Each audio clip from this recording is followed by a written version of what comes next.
नमस्कार, आपका अपना चैनल आरपी स्टडी चैनल। आइए चलते हैं हम लोग अपने भूगोल सीरीज की ओर, जो टीजीटी, पीजीटी व यूपीएससी के लिए महत्वपूर्ण होने वाला है। तो आइए देखते हैं आज की इस श्रृंखला की ओर।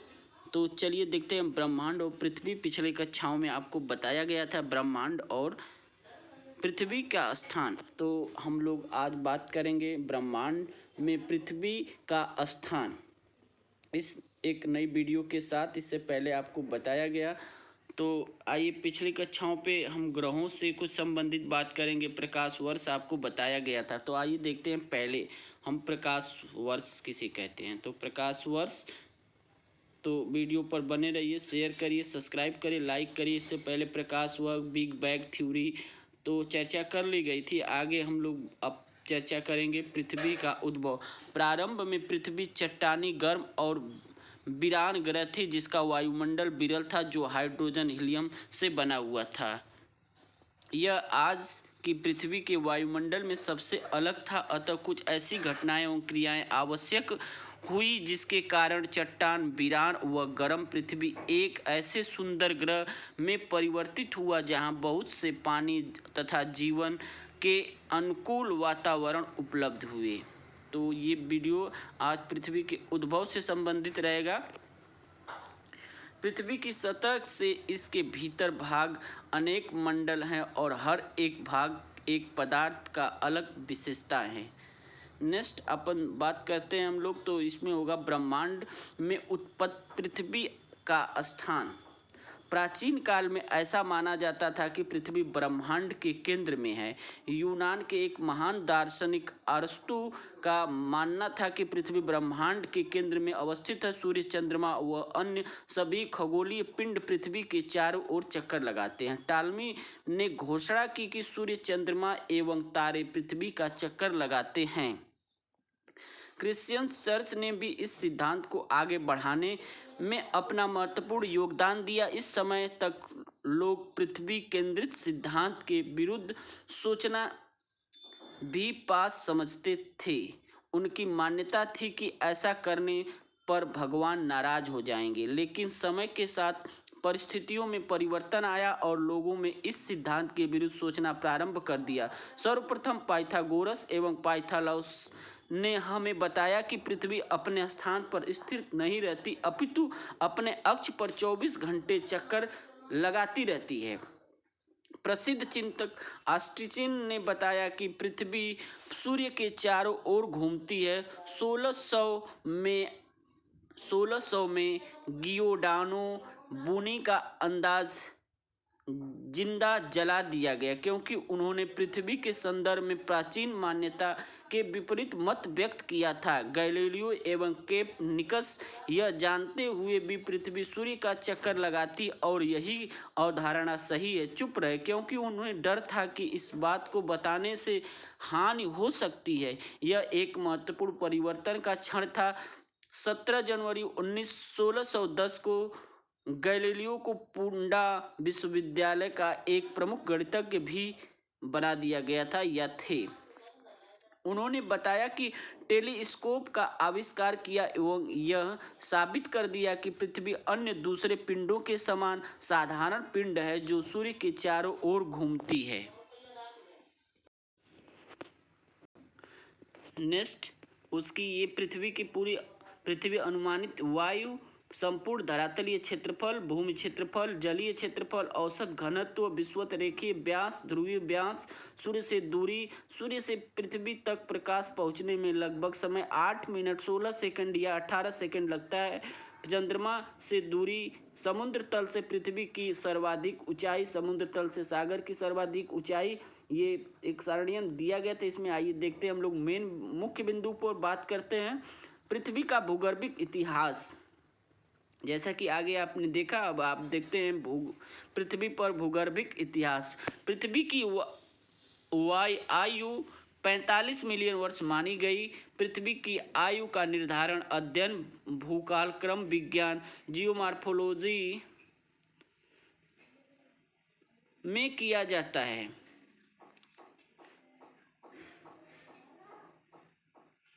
समय का खोजकर्ता एडियन वर्ग के प्रसिद्ध भूवैज्ञानिक जेम्स हटन को माना जाता है, जिन्होंने काल निर्धारण की प्रारंभिक विधियों को नकारात्मक जीवन व मानव मानकों का समावेश किया। उन्होंने कहा कि शैल पृथ्वी के इतिहास की पुस्तक से है।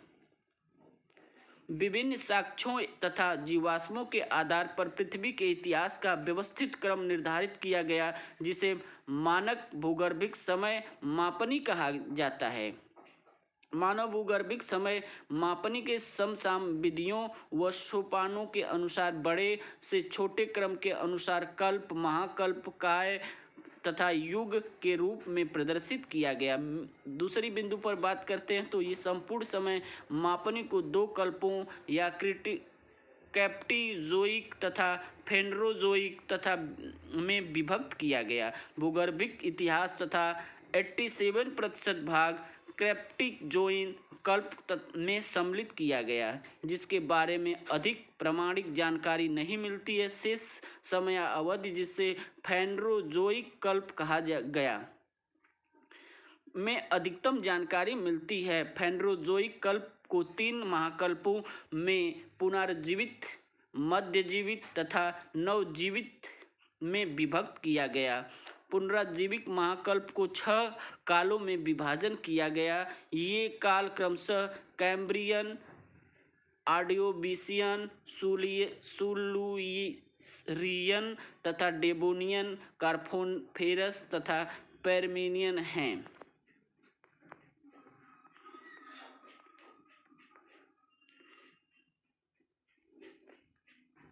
नेक्स्ट बिंदु की ओर हम लोग चलते हैं तो ये सारी कहानियां थी, सारे भूगर्भिक इतिहास बताया गया।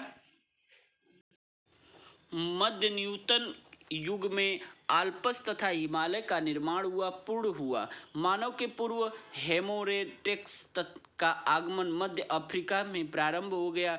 अति न्यूटन युग में मैथ्यून जंगली भैंस तथा गैंडे आदि का आधिपत्य रहा।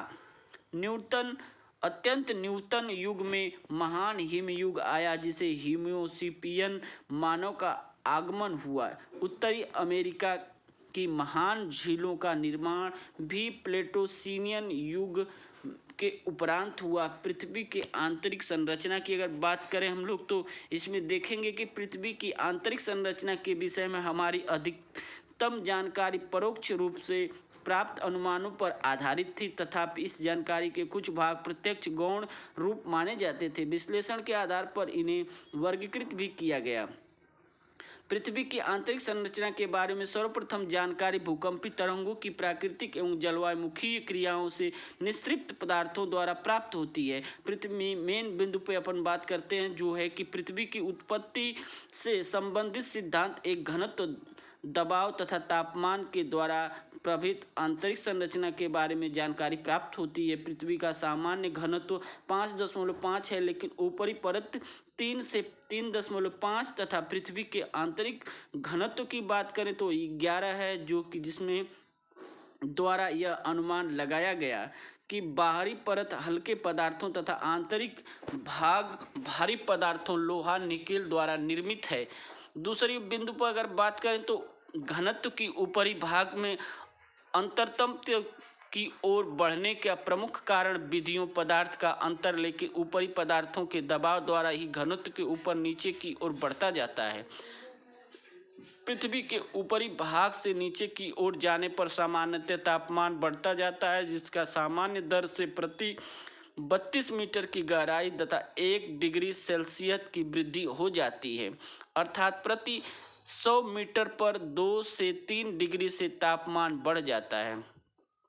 तापमान बढ़ने का प्रमुख कारण आंतरिक भाग में रेडियो एक्टिव पदार्थों की उपलब्धता को माना जाता है, जिसके अतिरिक्त सूर्य तथा उसके बाहरी पदार्थों के दबाव से भी तापमान में वृद्धि होती है। तापमान की अधिकतम के कारण पृथ्वी का आंतरिक भाग द्रवित एवं पिघली हुई अवस्था में होना चाहिए, लेकिन ऊपरी परतों के दबाव के कारण अंतरतम ठोस पदार्थों की तरह व्यवहार करता है। पृथ्वी से सबसे आसानी से उपलब्ध ठोस पदार्थ धरातली चट्टानें एवं उसके चट्टानों को भी हम खनन क्षेत्रों से प्राप्त करते हैं। दक्षिणी अफ्रीका में सोने की खानें 3 से 4 किलोमीटर तक गहरी हैं। इसके अधिक गहराई में जाना संभव नहीं होता है क्योंकि उतनी गहराई का तापमान ठीक नहीं होता। खनन के अतिरिक्त वैज्ञानिक विभिन्न परियोजनाओं के अंतर्गत पृथ्वी की आंतरिक स्थिति को जानने के लिए पर्पटी में गहराई तक छानबीन कर रहे हैं।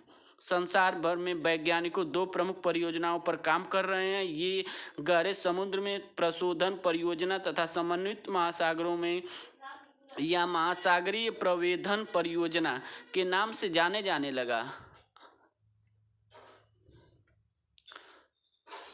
जो मुख्य बिंदु है पृथ्वी की आंतरिक जानकारी। दूसरा, प्रत्यक्ष स्रोत उल्काएं एवं कभी कभी धरती पर पहुंचती हैं।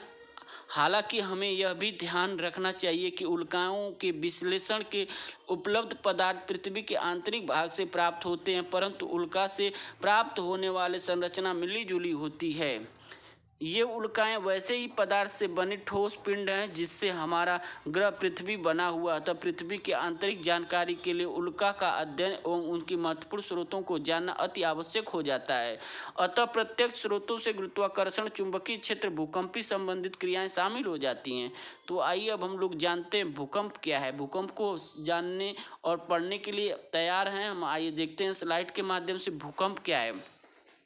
भूकंप किसे कहते हैं? भूकंप के बारे में जानना अति आवश्यक हो जाता है। साधारण भाषा में भूकंप का अर्थ पृथ्वी का कंपन से माना जाता है। यह एक प्राकृतिक घटना है जो ऊर्जा के निकलने के कारण तरंगें उत्पन्न होती हैं जो सभी दिशाओं में फैलकर भूकंप लाती हैं। प्रायः भ्रंश के किनारे किनारे ही ऊर्जा निकलती है। प्रॉपर्टी की शैलों में गहरे दरारों व भ्रंश हो जाते हैं।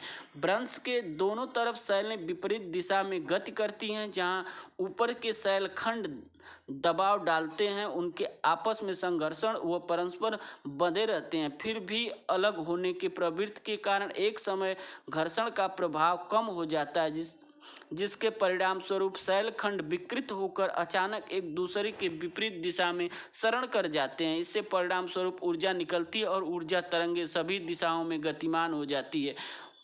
उद्गम केंद्र वह स्थान होता है जहां ऊर्जा निकलती है। भूकंप का उद्गम केंद्र कहलाता है जिसे अवकेंद्र भी कहा जाता है। ऊर्जा तरंगें अलग अलग दिशाओं से चलती हुई पृथ्वी की सतह तक पहुंच जाती हैं। अभिकेंद्र किसे कहते हैं? भूतल पर वह बिंदु जो उद्गम केंद्र के समीपता होते हुए भी अभिकेंद्र कहलाता है। अभिकेंद्र पर ही सबसे पहले तरंगों को महसूस किया जाता है।